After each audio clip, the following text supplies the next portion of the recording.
paMasasa High School paitika chiitiko chinosemesa apo Annie Mogumbo deputy headmaster anga achibata vana chibharo vana vakomana zvazoita kuti umwe asvike pakuora ndokubva nyaya yacho yazongobuda pachena.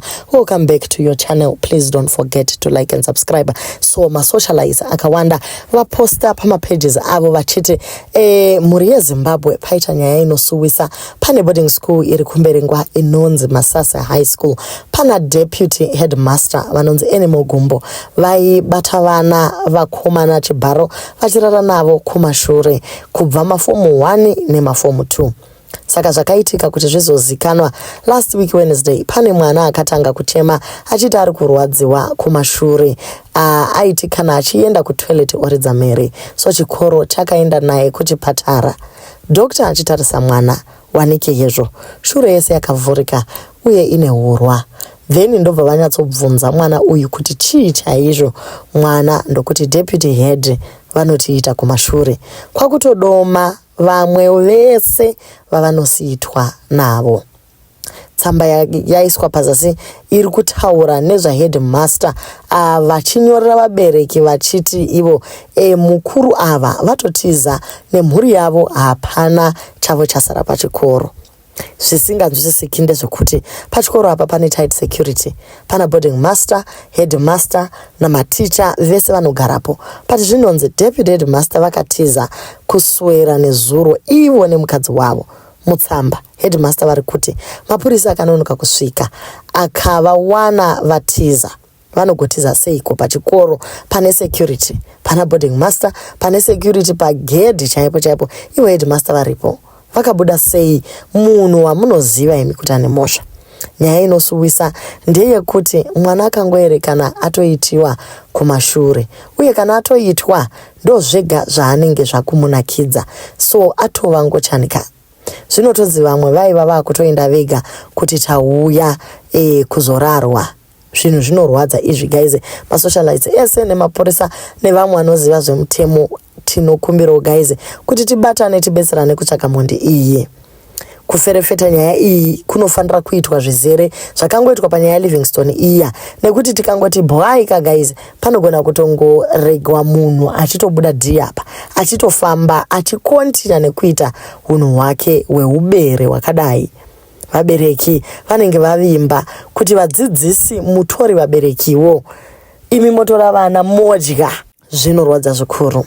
So head veMasasa vaMasukume vanyora kumaparents vakati ivo I write with a deep sorrow to inform you that the allegations of kubatwa chibharo kwevana by one of our staff members was reported. Currently through thorough investigations by Ministry of Primary and Secondary Education and the police are underway. The alleged victim was taken to the hospital swiftly and examined by a medical doctor. A police report was filed with the victim-friendly unit at Mberengwa Child Office the same day. Meanwhile, the alleged perpetrator is not at the station and being sought after for interrogation so that he responds to the allegations. I shall update you in the shortest possible time frame on the findings once the investigations are concluded. I thank you Masukume A, the head of Masasa. So guys, ndo nyaya iripo iyi yekuti vabereki vanenge vatovimba nechikoro vachiti pane mafather figure, asi mafather figure acho angova mapere. Pane tsamba yazonyoregwa vabereki zvakare ine madetails akati one day iri kuti iyo a confidential report to parents and guardians. Dear valued parents and guardians, we are writing to inform you of a serious matter that has recently come to our attention. Allegations dzehungochani have been made against our deputy head, and we want to assure you that we are taking immediate and decisive action. On Friday, the allegations were discovered and a police report was filed on the same day. Unfortunately, due to unforeseen circumstances, the police were unable to take immediate action and the accused individual has not yet been apprehended. Please be assured that the safety and well-being of our students are our top priority. We are cooperating fully with the Ministry of Education's district level DSI, who are conducting a thorough investigation. We understand that this news may cause concern and anxiety among parents, and we want to encourage you to remain calm. We will provide an official report once the investigations are complete. In the meantime, we want to assure you that we are doing everything in our power to ensure that our school remains a safe and supportive environment for all students. We will keep you informed of any developments and appreciate your patience and understanding during this challenging time. If your child has been affected by this incident, you will be notified separately and will provide additional support and guidance as needed. Thank you for your continued support and cooperation. Sincerely, SDC Committee. So, School Development Committee iyi iri kuti avo vane vana vaka affectwa vachaudzwa one by one kuma inbox uye hanzi please remain calm. Unoita remain calm seize tongoti chirungu kache kungo ashua ma parents inenge chingoro a public statement, but you cannot remain calm vana vachibatwa chibharo under the same SDC watch. Ivo SDC vaivepi vana vachibatwa chibharo? Zvinhu zvichiitika izvi zvane makore mangani. Baba vava vane moyo wakashata pamwe chete nefesi yakashwenga kudai vachiita zvinhu zvakaipa kuvana. Kweye mudzimai wababa ava achiziva kuti baba ava vari kuita mashura akadaro, chero kanzi ndapomerwa mhosva yekudai, ngatitize mudzimai wangu unotiza seiko nemurume anobata vana chibharo. Ndonguva yanga iri yekuti kana asina mhosva yaakaita wanga uchifanira kumira mapurisa asvike kuitwe ma-investigations uchikooperata nemapurisa.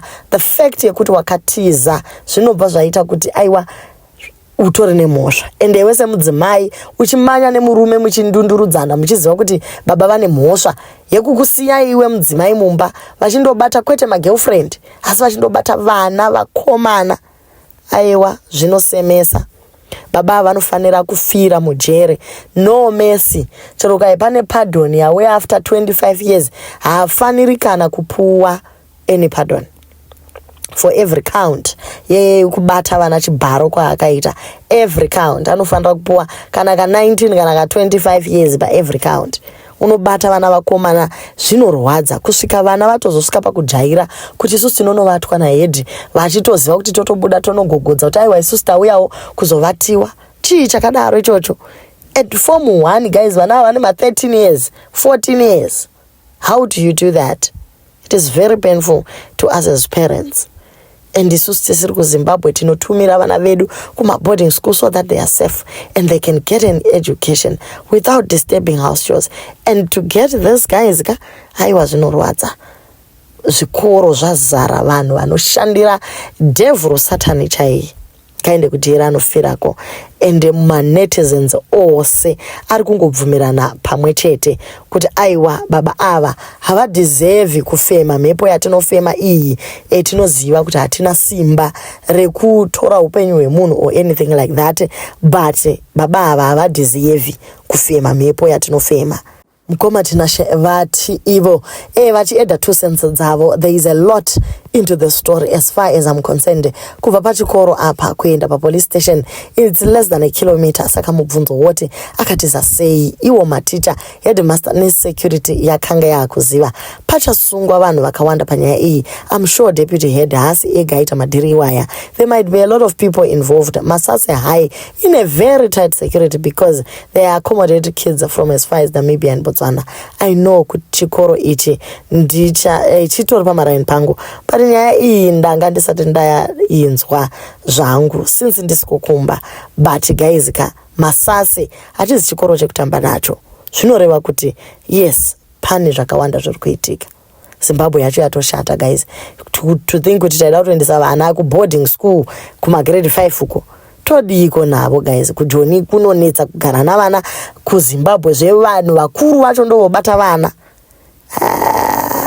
Guys zvakaoma. Kuendesa vana kuboarding mazuvano kutochekeresa upenyu hwevana.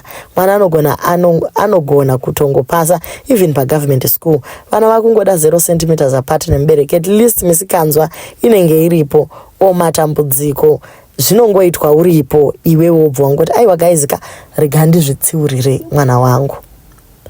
Let's not put trust in physical security pavana vedu. Spiritual covering inodiwa. Dear parent, vana vedu havasi safe until we involve the King of Kings. All these schools look so beautiful and secure, but we need a higher power to protect our children from these monsters. May those who were violated find healing, and they should also go to therapy.